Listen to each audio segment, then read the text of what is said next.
Hello everyone, আসসালামু আলাইকুম। কেমন আছেন সবাই? আশা করি ভালো আছেন। আলহামদুলিল্লাহ, আমরাও ভালো আছি। আজ আমি রান্না করব আমার পালেরই একটি রাজাহাঁস। আমার পাল বলতে আমার চাচির পালের রাজাহাঁসটা আমরা কিনে নিয়ে আসছি। এখন আমরা রান্না করব। প্রথমে আমরা হাঁসটাকে একদম কেটে ধুয়ে পরিষ্কার করে নিয়েছি। আর এখানে দিয়ে দিলাম পরিমাণ মতো সয়াবিন তেল। সয়াবিন তেলটা যখন গরম হয়ে আসছে তখন আমরা দিয়ে দিলাম গোটা কয়েক গরম মশলা। গরম মশলাটা দিয়ে কিছুক্ষণ ভেজে নিয়ে দিয়ে দিলাম পেঁয়াজ কুচি।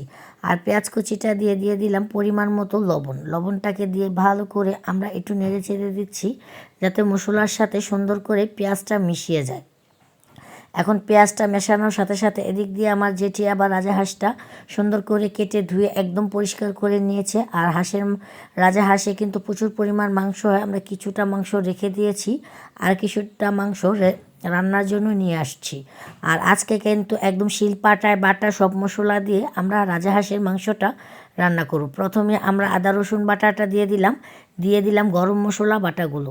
আমরা সব শিলপাটায় বেটে নিয়েছি আজকে, মানে টাটকা টাটকা খাবার জন্য। সকাল সকালে কিন্তু সব উপকরণগুলো একসাথে বেটে পরিষ্কার করে ধুয়ে তারপরে রান্নাটা বসিয়ে দিয়েছি। এখন মশলাটা কিছুক্ষণ ভেজে নিয়েছি। যখন মশলাটা কিছুক্ষণ ভাজা হয়ে গেছে পরিমাণ মতো কিছুটা পানি দিয়ে দিয়েছি যাতে মশলাটা একটু কষানো হয়ে যায়। কষানোটা যখন হয়ে যাবে তখন আমরা দিয়ে দিব হলুদের ফাঁকি। পরিমাণ মতো দিয়ে দিব হলুদের ফাঁকি। হলুদের পরিমাণ হয়ে গেলে দিয়ে দিব মরিচের ফাঁকি, কারণ হলুদ মরিচের ফাঁকিটা একটু মানে হলুদ পরিমাণ দিয়ে আর মরিচের ফাঁকিটা একটু বেশি দিলেই বেটার, কারণ রাজাহাঁসের মাংসটা একটু ঝালঝাল হলেই খেতে বেশি ভালো হবে। এই জন্য পরিমাণ মতো মরিচটা দিয়ে মশলাটাকে আমরা ভালো করে একটু নেড়ে চেড়ে দিচ্ছি যাতে ভালো করে সব কিছুর সাথে সব কিছু মিলিয়ে যায়।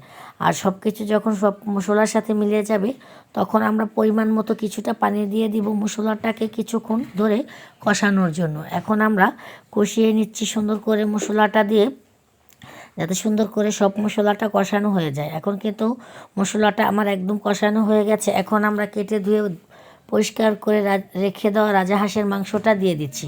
আর রাজাহাঁসের মাংসটা দিয়ে ভালো করে আমরা মশলার সাথে মাংসটাকে মিলিয়ে দিচ্ছি যাতে মশলাটা ভালো করে রাজাহাঁসের গায়ে মিশিয়ে যায়। এখন কিন্তু দিয়ে দিলাম একটি ঢাকনা। ঢাকনাটা দিয়ে আমরা ভালো করে এটাকে কিছুক্ষণ কষিয়ে নিব। আর যখন কষানো হয়ে গেছে আমরা কিন্তু পরিমাণ মতো ঝোল দিয়ে আমরা এটাকে একটু ভালো করে নেড়ে চেড়ে তারপরে দিয়ে দিয়েছিলাম ভেজে রাখা জিরার ফাঁকি। আর জিরার ফাঁকিটা দিয়ে ভালো করে একটু নেড়ে চেড়ে দিচ্ছি। এখন কিন্তু রাজাহাঁসের মাংসটা মোটামুটি আমাদের একদম রান্না কমপ্লিট। আর রাজাহাঁসের মাংসতে একটু পানির পরিমাণ বাড়িয়ে দিলে কিন্তু মাংসটা অতি তাড়াতাড়ি সিদ্ধ হয়ে যায়। আর এমনিতেও মাটির চুলা রান্না খেতে অনেক মজা হয়। আপনারা চাইলে এভাবে মাটির চুলায় রান্না করে খেতে দেখতে পারেন কতটা যে মজার আর লোভনীয় হয়।